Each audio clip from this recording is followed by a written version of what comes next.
కడప జిల్లా కాశీనాయన మండలంలోని సావిశెట్టిపల్లి గ్రామంలో వైసీపీ నేతలు ఎలిచెర్ల నాగసుబ్బారెడ్డి, గుండం హనుమంతరెడ్డి ఆధ్వర్యంలో వైసీపీ పశ్చిమ రాయలసీమ పట్టభద్రుల ఎమ్మెల్సీ అభ్యర్థికి మద్దతుగా ప్రచారం నిర్వహించారు.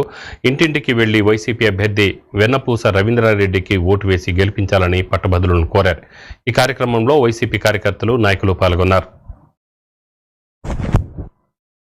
ఈ ఓటును అడిగి ఒకరిని ఓటు ఏమని వెన్నపూస రవీంద్రారెడ్డికి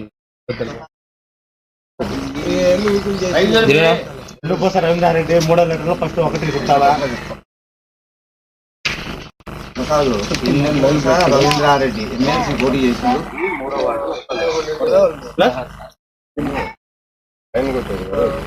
ఈరోజు సావిశెట్ట గ్రామంలో ఎమ్మెల్సీ పట్టభద్రులను అందరినీ ఓటర్లను కలచడం జరిగింది. ప్రతి ఓటును అడిగి ప్రతి ఒక్కరిని ఓటు ఏమని వెన్నపూస రవీంద్రారెడ్డికి మద్దతు తెలుపాలని అందరం కోరడం జరిగింది.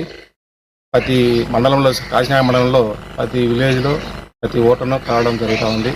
అందరూ వెన్నపూస రవీంద్రారెడ్డికి ఓటు వేసి గెలిపించాలని మద్దతు తెలపాలని కోరడం జరుగుతుంది. మన మండలం నుంచి హనుమంతరెడ్డి రావడం జరిగింది. వెన్నపూస రవీంద్రారెడ్డి గారి మన అందరం కలిసి ఆయనకు సహాయం చేయాలని అడగడం జరిగింది. దానివల్ల ప్రతి ఓటును మన ఊర్లో సావిశెట్టిపల్లి 5 ఓట్లు ఉన్నాయి. ప్రతి ఓటును మనం అడిగినాము. వాళ్ళు తప్పకుండా రేపు పోలింగ్ రోజు వచ్చి ఓటు వేస్తామని చెప్పినారు. అట్లనే మన మండలం అంతా కూడా అత్యధిక మెజార్టీతో ఓటు తీసుకుపోతామని ఈ సభాముఖంగా మేము తెలియజేస్తాం. గ్రామంలో పట్టభద్రుల ఎలక్షన్ ఓట్లు 34 ఓట్లు ఉన్నాయి. దానికి గాను మన సచివాలయ మండల కన్వీనర్ గుణం హనుమంతరెడ్డి అన్న, ప్రతి నాయకులు నరసింహారెడ్డి, అంగడి సుబ్బారెడ్డి, మిగతా గృహసారథులు, నేను అందరం కలిసి ప్రతి గడప తిరిగినాం. ఇలా ఓటు ఉండే వాళ్ళ ఇంటికి వెళ్ళాము. అందరినీ